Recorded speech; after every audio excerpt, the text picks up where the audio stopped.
Leiðbeiningar sem tryggja stafrænt aðgengi að upplýsingum þjónustu og réttindi ein af aðgerðunum í landsáætluninni. Þessi aðgerð á ábyrgð fjármála- og efnahagsráðuneytisins. Framkvæmd þessara aðgerða liggur hjá Stafræn Íslandi sem hefur það hlutverk að styðja við stafvæðingu opinberra aðila. Metnaðarfull vinna hefur farið í stefnumótun þar sem engin afsláttur gefinn af aðgengi að upplýsingum þjónustu opinberra aðila.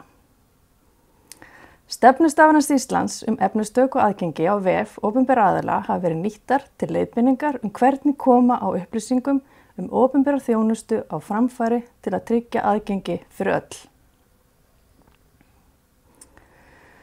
Stafræn stefna hins opinbera sem og stefnur Stafræns Íslands innihalda ítarlega leiðbeiningar sem eiga að tryggja stafrænt aðgengi fyrir alla og þá ekki síst fólk með fötlun. Stefnurnar hafa allar sitt hlutverk í heildarmyndinni og snúað efniskrifum, aðgengi, hönnun og tækni. Þá heldur Stafrænt Íslands sömuleiðis utan gátlista og handbækur sem nýtist öllum sem vilja á opnum vef. Auk þess að birta leiðbeiningar á vefnum þá heldur Stafrænt Ísland mánaðarlega kynningar og efnis- og aðgengistefnunni sem leiðbeinandi fyrir efnisskrif á vef opinberra aðila. Efnisstefnukynningin öllum opin, einnig þeim sem ekki að skrifa efni sitt inn á island.is. Á árinu 2024 sóttu 200 einstaklingar efnisstefnukynninguna. Stafrænt Ísland framkvæmir reglulega hefðbundnar notendaprófanir á bæði nýjum og núverandi lausnum. Þá leitar Stafrænt Ísland sömuleiðis sérstaklega til hagsmunahópa við þróun lausna og framsetningu efnis. Fyrir utan þær hefðbundnu notendaprófanir þá geta notendur skráð sig sem áhrifavalda sem samanstendur af 300 einstaklingum úr samfélaginu.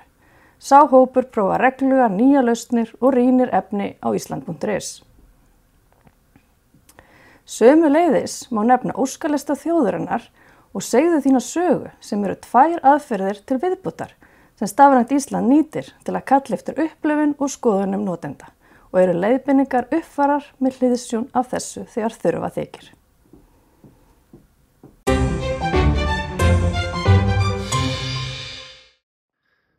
Háskóla-, iðnaðar- og nýsköpunarráðuneyti sem brátt mun breyta nafn og verða menningar-, nýsköpunar- og háskólaráðuneyti ber ábyrgð á aðgerð A6 í landsáætlun í málefnum fatlaðs fólks.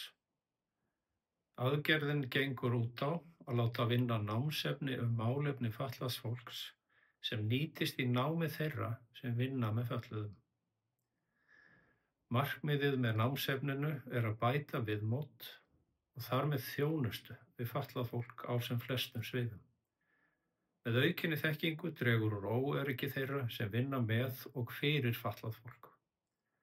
Námsefnið á að byggjast á þekkingu á fötlun og vera unnið í samvinnu við hagsmunasamtök fatlaðs fólks. Við sjáum fyrir okkur að námsefnið verði hluti af námi margra starfsgreina þar sem margar fagstéttir koma að þjónustu við fatlað fólk. En áhersla verði fyrst lögð á námsleiðir í félagsvísindum, menntavísindum og í heilbrigðisvísindum. Verkefnið liður í því að vekja fólk til umhugsunar allstaðar í samfélaginu. Vinna gegn fordómum og særandi hegðun sem beinist gegn fötluðum. Því ætlað að efla vitund getu og framlag fatlaðs fólks og tryggja virðingu fyrir réttindum þess. Ráðuneytið hefur rætt við sérfræðinga við Háskóla Íslands og óskað eftir hugmyndum og hjálp í að vinna áfram við þessa aðgerð.